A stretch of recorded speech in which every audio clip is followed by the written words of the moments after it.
Singapore's opposition party, the Progress Singapore Party, has just released its very first newsletter, and it's already making waves.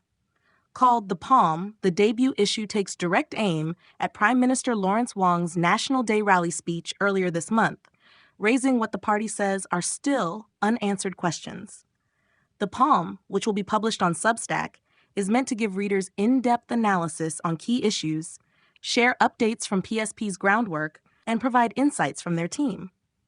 But in its first release, PSP wasted no time tackling two big topics: jobs and healthcare. On jobs, the party said unemployment and underemployment in Singapore are complex problems, and while they welcomed government efforts like Skills Future Level Up and the graduate industry traineeship, they believe these programs are not enough. They stress that the real measure should be whether Singaporeans can secure stable and lasting jobs, and not just whether training is offered.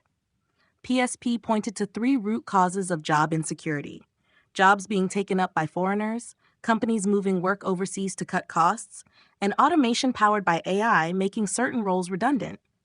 The party also called out age discrimination as a major issue, saying older workers face barriers far more worrying than racism or sexism in the workplace. When it comes to fresh graduates, the numbers are falling too. In 2024, only about 79% of university graduates and 54% of polytechnic graduates managed to find full-time jobs within 6 months, a drop from the year before. PSP warned that traineeship schemes like GRIT might actually make things worse, since the availability of low-paying traineeships could discourage employers from offering proper permanent roles. They added that insecure work, such as gig jobs and freelancing, often leads to poor mental health and even delayed family plans, which could add pressure to Singapore's already low birth rate. Looking ahead, PSP urged the Economic Resilience Task Force to conduct a full review of Singapore's economy and education system in 2026. They suggested that blue-collar jobs like electricians, plumbers, and technicians should be upgraded to become more productive and better paying, since these are less vulnerable to being replaced by AI or offshored. On education, the party argued for more focus on human skills, like creativity, critical thinking, and emotional intelligence, while still building up vocational training.